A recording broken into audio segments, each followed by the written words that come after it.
नमस्कार। अंतर्राष्ट्रीय खबरों के हमारे इस खास कार्यक्रम खबर दुनिया की में आपका स्वागत है। मैं हूं चंद्रशेखर जोशी।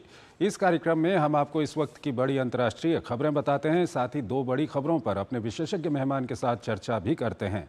आज हम सीरिया में इजरायली हमलों के कारण और टैरिफ वॉर के बीच मंदी की आहट पर चर्चा करेंगे, लेकिन सबसे पहले आपको दिखाते हैं इस वक्त की अंतर्राष्ट्रीय हेडलाइंस।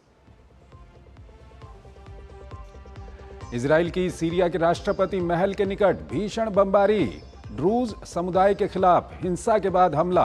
सीरिया ने हमले की निंदा की, बताया क्षेत्र में तनाव बढ़ाने वाला कदम।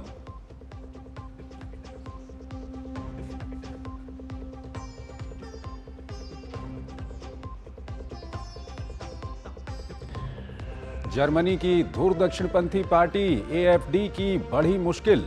खुफिया एजेंसी ने एएफडी को बताया चरमपंथी संगठन। संघीय चुनावों में एएफडी रही थी दूसरे स्थान पर।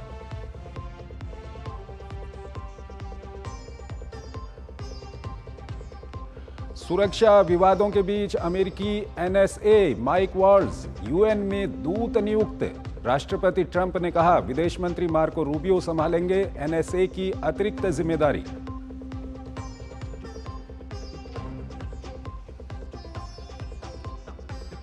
यूरोपीय संघ का टिकटॉक पर 530 मिलियन यूरो का जुर्माना। कंपनी पर गोपनीयता नीतियों के उल्लंघन का आरोप। डाटा चीन को भेजने की कही बात।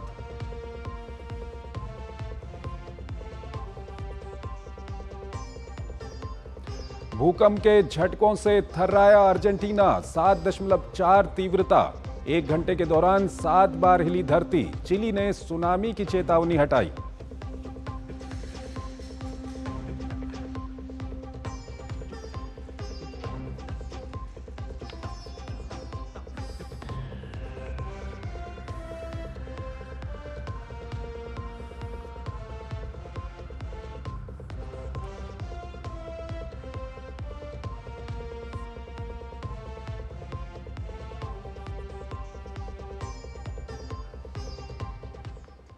और आइए आपको पहली खबर की ओर लिए चलते हैं। फलस्तीन, लेबनान और यमन के बाद अब सीरिया इजराइल का अगला निशाना बना है। ताज़ा हमले में इजरायली सेना ने सीरिया के राष्ट्रपति भवन पर बड़ा हमला किया। यह हमला राजधानी दमिश्क के पास सीरिया सरकार के समर्थक बंदूकधारियों और ड्रूज अल्पसंख्यक संप्रदाय के लड़ाकों के बीच कई दिनों तक चली झड़पों के बाद हुआ है। दरअसल इजराइल ड्रूज समुदाय के समर्थन में खुलकर सामने आ गया है और इस संघर्ष के और गहराने के आसार हैं। एक रिपोर्ट देखिए। सीरिया को साफ संदेश, इजराइल का स्पष्ट आदेश, ड्रूज को छुआ तो मिलेगी मौत। गाजा में हमास और लेबनान में हिजबुल्लाह की कमर तोड़ने के बाद अब इजराइल की टेढ़ी नजर पड़ोसी देश सीरिया के शासकों पर है। वैसे तो बशर अल असद के शासन के पतन के बाद से ही इजराइल सीरिया पर बार बार हमले कर नए शासकों को संदेश दे रहा है, लेकिन गुरुवार की रात राष्ट्रपति महल के परिसर को निशाना बनाकर स्पष्ट कर दिया है कि दमिश्क के दक्षिण में सेना की तैनाती कतई मंजूर नहीं है। हालांकि इजराइल ने ताज़ा हमले के लिए अल्पसंख्यक ड्रूज समुदाय की सुरक्षा को बड़ा कारण बताया है। इजराइल के रक्षा मंत्री का कहना है कि ड्रूज समुदाय को किसी भी तरह के खतरे में नहीं डाला जा सकता है। महल परिसर में हुई भीषण बमबारी से दमिश्क में खलबली मच गई है। इससे पहले ड्रूज समुदाय के बंदूकधारियों और सरकार समर्थक लड़ाकों के बीच हुई हिंसक झड़प के बाद इजराइल ने बुधवार को सहनाया में हवाई हमला किया था। इजराइल ने ड्रूज समुदाय पर हमले की तैयारी में जुटे लोगों को निशाना बनाने का दावा किया था। दरअसल राजधानी दमिश्क के करीब जरामाना शहर में सोशल मीडिया पर वायरल हुई एक वीडियो क्लिप से हिंसा भड़क उठी थी। क्लिप में पैगंबर मोहम्मद को लेकर कथित विवादित टिप्पणी की गई थी। इस ऑडियो को एक ड्रूज धर्मगुरु से जोड़ा गया, लेकिन उन्होंने इस आरोप को खारिज कर दिया। जांच में भी स्पष्ट हो गया कि ऑडियो में आरोपित धर्मगुरु की आवाज नहीं है, लेकिन हिंसा थमने का नाम नहीं ले रही है। अब तक लगभग 100 लोग मारे जा चुके हैं। अमेरिका समेत दूसरे कई देशों ने ड्रूज समुदाय के खिलाफ हिंसा की कड़ी निंदा करते हुए दोषियों को सख्त सजा दिए जाने की मांग की है। असद शासन के पतन के बाद से ही इस अल्पसंख्यक समुदाय के भविष्य को लेकर सवाल खड़े हो रहे हैं। हालांकि सीरिया ने विदेशी हस्तक्षेप की निंदा करते हुए ड्रूज समुदाय की सुरक्षा सुनिश्चित करने का आश्वासन दिया है। ड्रूज इस्लाम की एक शाखा को मानते हैं और आमतौर पर सीरिया, लेबनान और इजराइल में फैले हुए हैं।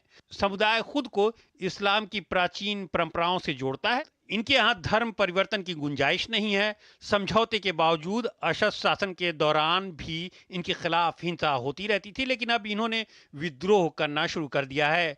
दरअसल इजराइल में द्रूज समुदाय के लोग उच्च पदों पर है और नेतन्याहू के समर्थक माने जाते हैं। लिहाजा इजराइल इनकी रक्षा के लिए सीरिया में ताबड़तोड़ हमले कर रहा है।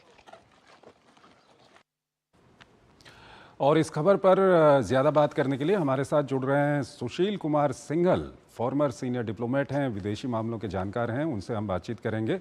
सिंघल साहब, बहुत बहुत स्वागत है आपका हमारे इस कार्यक्रम में।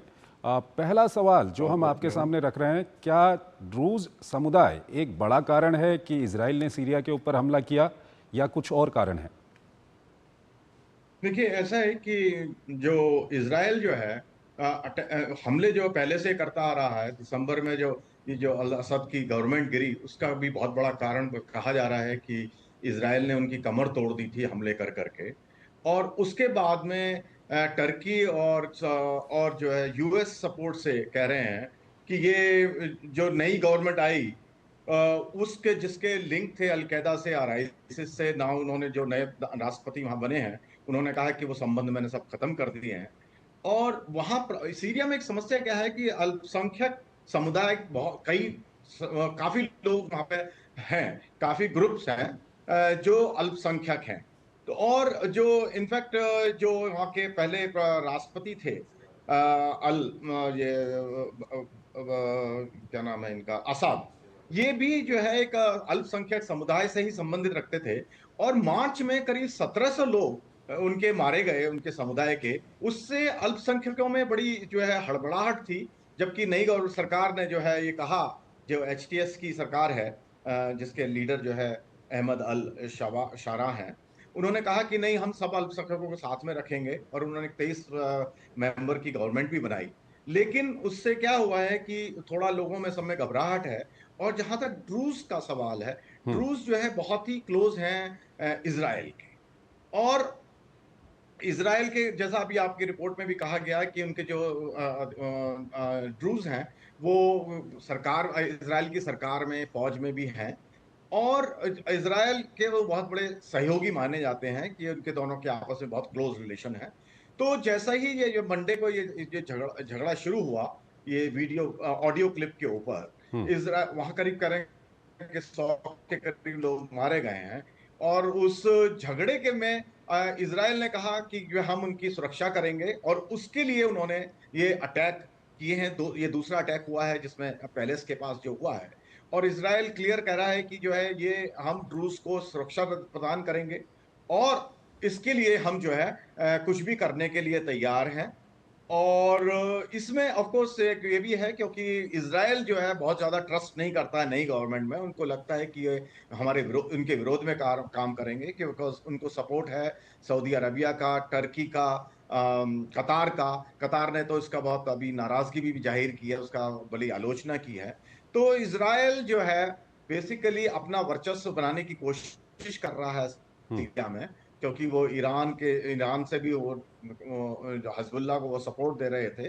तो आई थिंक इजराइल जो है अपना ये अटैक जो है ड्रूज के सपोर्ट में है, और दिखाने की कोशिश है कि इस सीरिया में दखल है इजराइल। सिंघल साहब, कहीं ना कहीं सीरिया आरोप लगा रहा है कि ये जो हरकतें इजराइल की अब सामने आई हैं, इससे एक क्षेत्रीय तनाव वहाँ पर हो सकता है। हालांकि हम अगर पश्चिम एशिया की बात करें तो काफ़ी तनाव वहाँ पर हैं। क्या एक नया तनाव ये शुरू हो सकता है यहाँ पर? बिल्कुल, सीरिया एक जो है नया बैटल ग्राउंड बन गया है, क्योंकि ईरान अभी तक इसमें बहुत बड़ा मेजर प्लेयर था सीरिया में। रशिया और ईरान बहुत बड़े प्लेयर थे। लेकिन जब से असद की गवर्नमेंट गई, उसके बाद से उनका इन्फ्लुएंस कम हो गया, क्योंकि हिजबुल्लाह की पूरी तरह से कमर तोड़ दी। लेकिन टर्की एक बहुत बड़ा प्लेयर बन के इसमें सामने आया, क्योंकि सीरिया में कुर्द बहुत हैं। और वो एक इंडिपेंडेंट कंट्री चाहते हैं, सारे मिलाकर के, जो इराक है, सीरिया में है, टर्की में है, वो सारा मिलाकर के कहते हैं कुर्दिस्तान हम बनाएंगे। तो टर्की जो है पूरी कोशिश में है कि इनको बिल्कुल जो है खत्म कर दिया जाए, और उन्होंने अपनी कोशिश करके अब कुर्द्स को, जो सीरिया के कुर्द थे, उनको जो है गवर्नमेंट में शामिल कर दिया है, जिसमें ये कहा जा रहा है कि इस गवर्नमेंट पर, जो नई जो गवर्नमेंट आई है, उस पर जो है टर्की का बहुत बड़ा इन्फ्लुएंस है। तो टर्की अब बहुत बड़ा प्लेयर बन गया इसमें। उधर जो है ईरान और रशिया पहले से ही प्लेयर थे, अमेरिका प्लेयर इसमें है ऑलरेडी, और इजराइल एक नया प्लेयर बन के आ रहा है, जो क्योंकि सीरिया एक ऐसा एरिया है जहां पर अभी तक इजराइल पूरी तरह से कब्जा नहीं कर पाया था, इन्फ्लुएंस नहीं कर पाया था। Now they are going to make an influence. तो इसमें जो है पूरी जो है एक नया जो है युद्ध क्षेत्र बनता जा रहा है, और भी मुश्किलें इसमें मुझे लग रहा है अभी सामने आई। सिंघल साहब, अगर हम जो इस वक्त सीरिया के नेता हैं अहमद अल शरा, उनकी अगर हम बात करें तो वो जिस तरह से उन्होंने बशर अल असद के शासन को अपदस्थ किया था, उसके बाद हमने देखा है कि उनकी कूटनीति काफ़ी दुनिया में चौंकाने वाली कूटनीति रही। जब वो सीरिया में सत्ता में आए तो कई देशों से जिनके साथ सीरिया के अच्छे संबंध नहीं थे, वो संबंध अच्छे हो रहे हैं। सीरिया के अंदर अगर हम कुर्दों की बात करें, कुर्दों को भी वो अपने साथ लाने में कामयाब रहे हैं। लेकिन ये जो नया तनाव शुरू हो रहा है, ये कहीं ना कहीं वैसे ही अस्थिरता है सीरिया में, उसको और बढ़ा सकता है क्या? बिल्कुल आप सही कह रहे हैं कि जो सबकी उम्मीदों के खिलाफ अहमद अल शरा आए जब बन के, क्योंकि एक बहुत ही कट्टरपंथी नेता के रूप में वो जाने जाते थे, क्योंकि उनका आईसिस और अलकायदा से बहुत गाढ़ा संबंध था। लेकिन जब उन्होंने नई गवर्नमेंट फॉर्म की असद को हटा करके, उसके बाद उन्होंने कंप्लीटली एक दूसरा रूप लिया और एकदम लिबरल बन के आए, और उन्होंने कोशिश करी है कि वो सबको अपनी तरफ साथ लेके चलें। लेकिन आपस में कॉन्ट्रडिक्शन उनमें आपस में इतना है, क्योंकि माइनॉरिटी जो जितनी माइनॉरिटीज हैं उनका ट्रस्ट नहीं है। क्योंकि अभी तक जो सीरिया में हिस्ट्री रही है कि जो भी गवर्नमेंट बनी है, उन्होंने अब तक दूसरी माइनॉरिटी को दबा के रखा है। तो आपने जैसा भी कहा कि कुर्द्स को अपने साथ में लिया है, क्योंकि वो टर्की का इन्फ्लुएंस है, जैसा मैंने कहा। तो कोशिश करी जा रही है उनकी तरफ से, लेकिन जो इस वक्त हालात हैं उसमें अभी बहुत मुश्किल है, जब अगर अनलेस की जो है ये सारे देश जो रीजनल पावर्स हैं वो सारे एक साथ इकट्ठे होकर के उनकी सपोर्ट करें। अदरवाइज ये बहुत ही मुश्किल मुझे नजर आ रहा है नियर फ्यूचर में।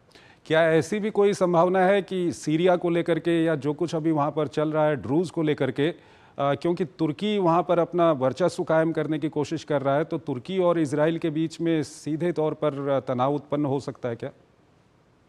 देखिए, तुर्की और जो है इजराइल के बीच में तनाव तो पहले से ही है, लेकिन और सीरिया एक उनका प्लेग्राउंड बन गया है, क्योंकि जैसे मैंने कहा कि तुर्की जो है सीरिया में अपना इन्फ्लुएंस बढ़ाना चाहता है, फॉर सिंपल रीजन, क्योंकि कुर्द्स जो वहां पे बहुत हैं, और अपनी कुर्द जो प्रॉब्लम है टर्की की, उसको वो सीरिया के थ्रू सॉल्व करना चाहता है। वो दिखाना चाहता है कि कुर्द्स को कि मैं आपकी प्रॉब्लम को इस तरह से सॉल्व करूंगा, क्योंकि उनमें पावर शेयरिंग आपको मिलेगी।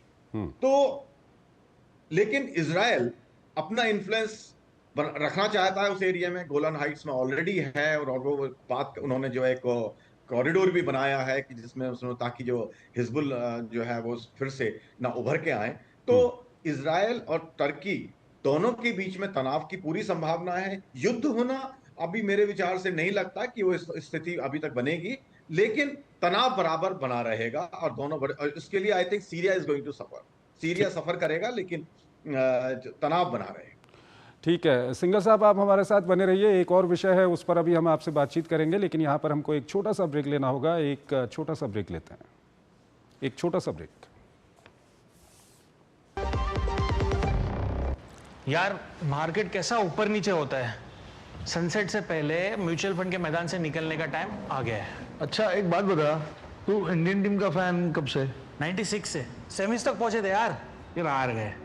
तो क्रिकेट देखना बंद कर दिया? अरे नहीं नहीं, ऐसे कैसे, team India forever bro. Exactly, career, investment और लाइफ में ऊपर नीचे होता रहता है यार।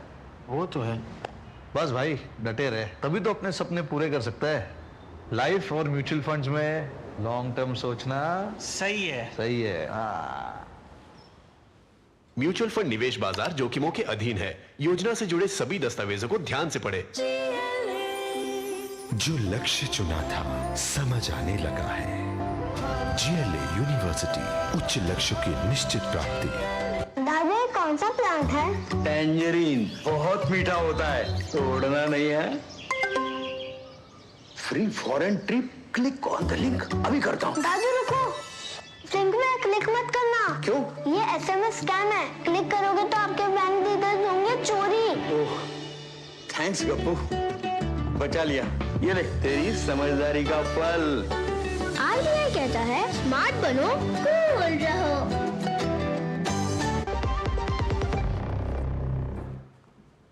स्वागत है आपका। ब्रेक के बाद अगली खबर की ओर आपको लिए चलते हैं। अमेरिका और चीन के बीच चल रहे ट्रेड वॉर के बीच अमेरिका में मंदी की आशंका काफ़ी गहराने लगी है। इस संभावित मंदी का असर न सिर्फ अमेरिका पर होगा बल्कि पूरी दुनिया इसकी चपेट में आ सकती है। शायद इसी आशंका की वजह से चीन और अमेरिका के बीच में ट्रेड वॉर में भी कुछ नरमी देखी जा रही है। वहीं पहली तिमाही में अमेरिका की इकोनॉमी में आई गिरावट इस वक्त मुख्य चिंता का कारण बनी हुई है। ये रिपोर्ट देखिए। दुनिया और खास तौर से चीन के खिलाफ अमेरिकी राष्ट्रपति ट्रंप ने जो टैरिफ वॉर छेड़ा है, उससे प्रत्यक्ष या अप्रत्यक्ष रूप से अपनी ही अर्थव्यवस्था प्रभावित होती दिखाई दे रही है। ट्रंप की अस्पष्ट आर्थिक नीतियों ने अमेरिकी अर्थव्यवस्था के लिए खतरे की घंटी बजा दी है। अमेरिकी GDP के आंकड़े भी यही संकेत दे रहे हैं। दरअसल 2025 की पहली तिमाही में GDP में 0.3% की कमी आई है, जो कि पिछले 3 वर्षों में पहली गिरावट है। GDP में गिरावट का सबसे बड़ा कारण अमेरिकी कंपनियों द्वारा किया गया भारी आयात को माना जा रहा है, क्योंकि टैरिफ लागू होने से पहले कंपनियों ने बड़ी मात्रा में विदेशी सामान मंगवा लिया, जिससे व्यापार संतुलन पर असर पड़ा। इतना ही नहीं, बढ़ते अनिश्चितता के बीच अमेरिका में उपभोक्ता खर्च सुस्त रहा। लोग महंगाई की वजह से खरीदारी में काफी कटौती करने लगे। बहरहाल, इस गिरावट ने आने वाले समय में मंदी की आशंकाओं को गहरा कर दिया है। ट्रंप द्वारा शुरू किए गए टैरिफ वॉर को एक बड़ा कारण माना जा रहा है। महंगाई पहले से ही आसमान छू रही थी। ट्रंप के टैरिफ ने आग में घी डालने का काम किया। दुनिया की दूसरी बड़ी अर्थव्यवस्था चीन के साथ व्यापार युद्ध ने बाजार में अनिश्चितता पैदा कर दी। टैरिफ वॉर से फायदा होने के बजाय अमेरिका को बड़ा नुकसान पहुंचा है। बाजार ने सिर्फ एक दिन में अमेरिकी अर्थव्यवस्था को करीब $4 ट्रिलियन की चपट लगा दी। इतना ही नहीं, इसका असर अन्य देशों की बाजारों पर भी दिखा। जाहिर है, अगर अमेरिका में मंदी की आहट सुनाई देगी तो दुनिया की कोई भी अर्थव्यवस्था उससे अछूता नहीं रहेगा। बाजारों में मचे हड़कंप के बाद गोल्डमैन सैक्स ने अमेरिकी मंदी की आशंका को 35% से बढ़ाकर 45% कर दिया, जबकि JP मॉर्गन जैसे संस्थाओं ने 2025 के अंत तक अमेरिका के मंदी में आने की आशंका जताई है। इतना ही नहीं, डॉयचे बैंक, HSBC और बैंक ऑफ अमेरिका जैसी बड़ी फाइनेंशियल कंपनियां भी मंदी की आशंका जाहिर कर चुकी हैं। हालांकि ट्रंप विशेषज्ञों की आशंकाओं को बार बार खारिज करते नजर आ रहे हैं, लेकिन नुकसान का एहसास शायद उन्हें भी है। यही वजह है कि चीन को आंख दिखाने वाले ट्रंप अब मामला सुलझाने के लिए तैयार हैं। लेकिन अब बारी चीन की है और वो ट्रंप को झुकाने की कोशिश में जुटा है। टैरिफ वॉर के बाद रिश्तों में आई तल्खी को सामान्य रखने के लिए शायद दोनों देशों का बातचीत की मेज पर आने की पेशकश अर्थव्यवस्था पर कुछ मरहम लगा सकती है।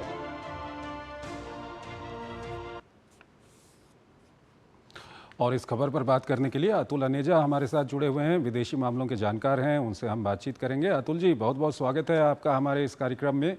अतुल जी, पहला सवाल आपके सामने यही रखना चाहेंगे कि जो पहली तिमाही के आंकड़े आए हैं अमेरिका में, वो थोड़ा सा चिंता पैदा करने वाले हैं।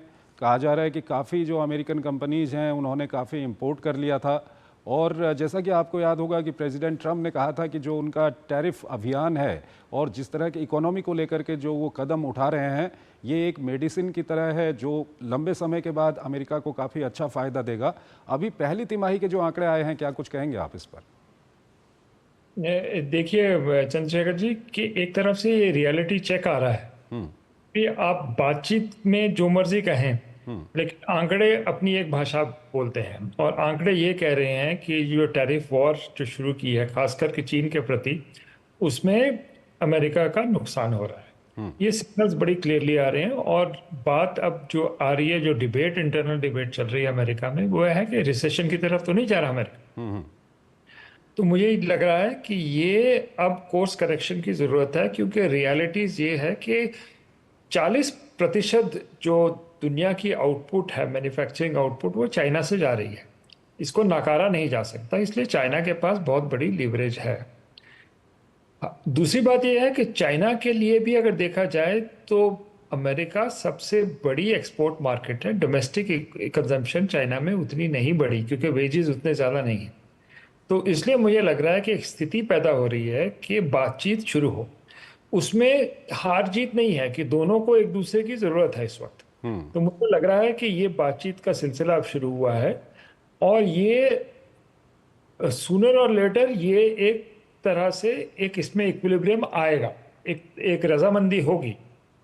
तो ये जो हम कह रहे थे पहले कि अटकलें लग रही थी कि कोल्ड वॉर शुरू हो गया भारत और अमेरिका और चीन के बीच में, मुझे लग रहा है कि स्थिति जो मल्टीपोलर वर्ल्ड में है, जब पावर डिफ्यूज्ड है, उस तरह से नहीं देखी जानी चाहिए। और अब ये जो है डायलॉग का सिलसिला शुरू हो गया अमेरिका और चीन के बीच में, और मुझे लगता है कि सूनर एंड लेटर इसमें कोई फाइनली एक एडजस्टमेंट होगी जो दोनों के लिए दोनों एक्सेप्ट कर सकेंगे। यानी कि आने वाले दिनों में हम देखेंगे कि दोनों तरफ से कुछ नरमी देखी जाएगी। हाल के दिनों में हमने देखा था कि काफ़ी कड़ा रुख दोनों तरफ से देखा गया था। एक तरफ से टैरिफ लगाया जाता था, दूसरी तरफ से रेसिप्रोकल टैरिफ लगाया जाता था। तो आने वाले दिनों में नरमी देखी जाएगी क्या? मुझे लग रहा है चंद्रशेखर जी कि आज ये जो फेज था ना, ये आंखें दिखाने वाला ये फेज खत्म हो गया। अब रियलिटी चेक आ गया है। अब सीरियस बातचीत। अब अगर आप थोड़ा सा इसके अगर बैकग्राउंड में जाएं तो चाइना ने बहुत पहले, मैं बात कर रहा हूँ 2014-15 की, चाइना ने ये कहा था कि भाई दुनिया G7 से नहीं चलेगी, ग्रुप ऑफ 7 से, दुनिया G2 से चलेगी, चाइना और यूएस से। ये एक प्रस्ताव आया था चाइना की तरफ से। मुझे नहीं लगता कि बात सही होगी, लेकिन एक ये ट्रैक, ये चाइना की तरफ से एक ऑफर जरूर आएगी कि हम दोनों मिलकर दुनिया चलाएं। ये अगर एक तरह की एक सोच चाइना में चल रही थी, अमेरिका ने उसको एक्सेप्ट नहीं किया था उस टाइम पे। मेरे को लगता है शी जिनपिंग दोबारा से ये बात लाएंगे टेबल के ऊपर, क्योंकि अब सामने स्थिति आ रही है कि भाई आप रेटोरिक जो मर्जी कहें, लेकिन आप चाइना को इग्नोर नहीं कर सकते, और चाइना के साथ कड़ा रुख अगर आप अपनाएंगे तो अपना ही नुकसान करेंगे। ये बात अब सामने आ रही है, और एक नई एडजस्टमेंट की ज़रूरत है, जो मुझे लग रहा है कि उसकी शुरुआत हो चुकी है। अब ये डायलॉग की जो आप बात कर रहे हैं, कई सारे देश ऐसे हैं जो ये सोचते थे कि अगर चीन और अमेरिका के बीच में व्यापार युद्ध बढ़ेगा तो हमको फ़ायदा होगा। ये कई सारे देश सोचते थे। अगर नरमी आती है तो उन देशों के लिए झटका तो नहीं होगा अतुल जी? बिल्कुल बिल्कुल। ये मुझे लगता है ये एजम्पशन कि भाई फ़ायदा उठा लेंगे, कि एक तरफ से ये हो रहा था कि शीतलहर जैसे हमारी कोल्ड वॉर होती थी, उस तरह से फिर से एक कोल्ड वॉर शुरू हो गई है, जैसे रूस और यूएसएसआर और अमेरिका के बीच में होती थी, वैसे एक नई कोल्ड वॉर शुरू हो रही है चीन और यूएस के बीच में। मुझे कभी भी एक आर्गुमेंट सही नहीं लगा था, क्योंकि ट्रंप जो है वो डील मेकर हैं। वो चाहते हैं कि तख्ता पलटे वहां पर या कम्युनिस्ट पार्टी हटे।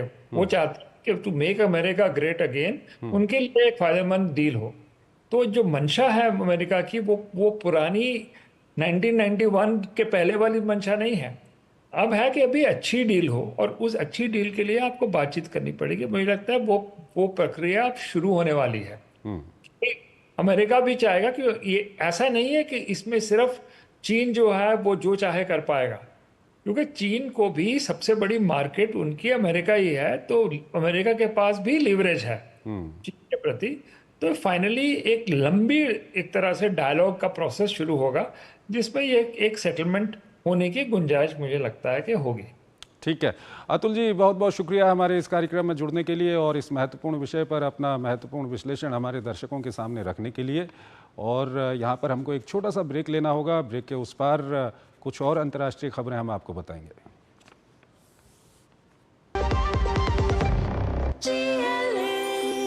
जो लक्ष्य चुना था समझ आने लगा है। GLA यूनिवर्सिटी, उच्च लक्ष्य की निश्चित प्राप्ति। शादी का किचन महके जहां, गोल्डी किचन किंग मसाले हो वहां। गोल्डी लाई है फ्रेश लॉक टेक्नोलॉजी, जो रखे मसालों को हर समय फ्रेश।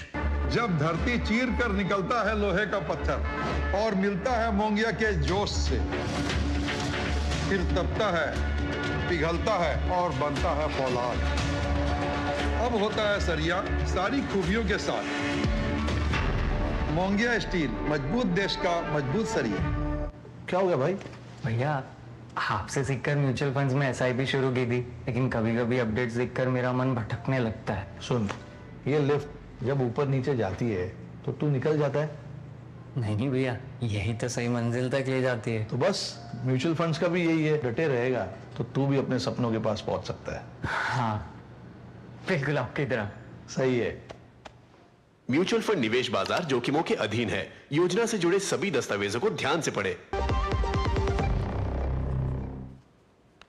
स्वागत है आपका ब्रेक के बाद। अंतर्राष्ट्रीय खबरों के इस कार्यक्रम को हम यहीं पर समाप्त करते हैं, लेकिन जाते जाते आपको छोड़ जाते हैं आज की कुछ और महत्वपूर्ण अंतर्राष्ट्रीय खबरों के साथ।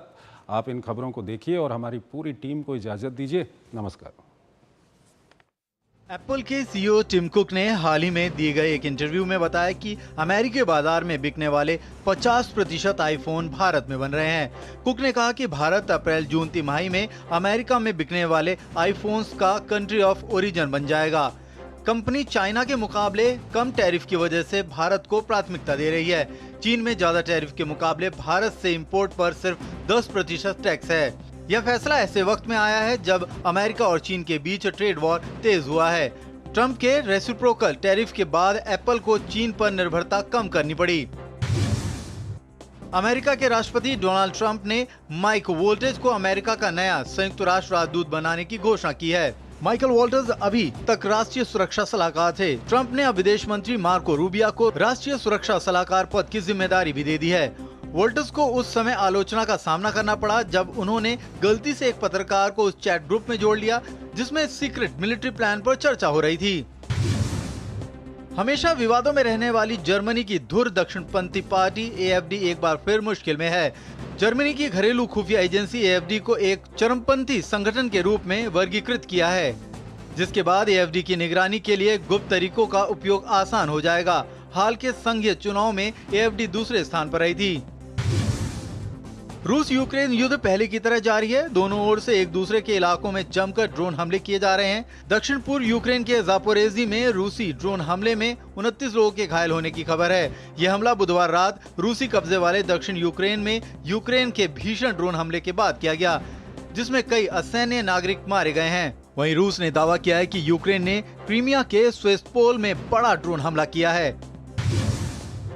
रूस अफगानिस्तान में तालिबान की इस्लामिक स्टेट की अफगान शाखा के खिलाफ लड़ाई में मदद करेगा। अफगानिस्तान में रूस के पूर्व राजदूत जमीर कुबालोव ने इस्लामिक स्टेट को मॉस्को और काबुल का साझा दुश्मन बताया। रूस ने पिछले महीने औपचारिक रूप से तालिबान को आतंकवादी संगठनों की सूची से हटाया था।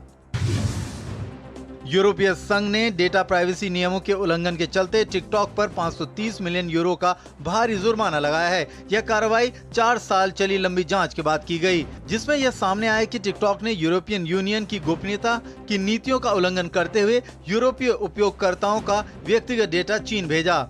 आयोग ने चिंता जताई कि चीन के आतंकवाद, साइबर सुरक्षा और सुरक्षा खुफिया कानून यूरोपियन यूनियन के मानकों से अलग है, जिससे यूजर्स के डेटा की सुरक्षा पर सवाल खड़े होते हैं।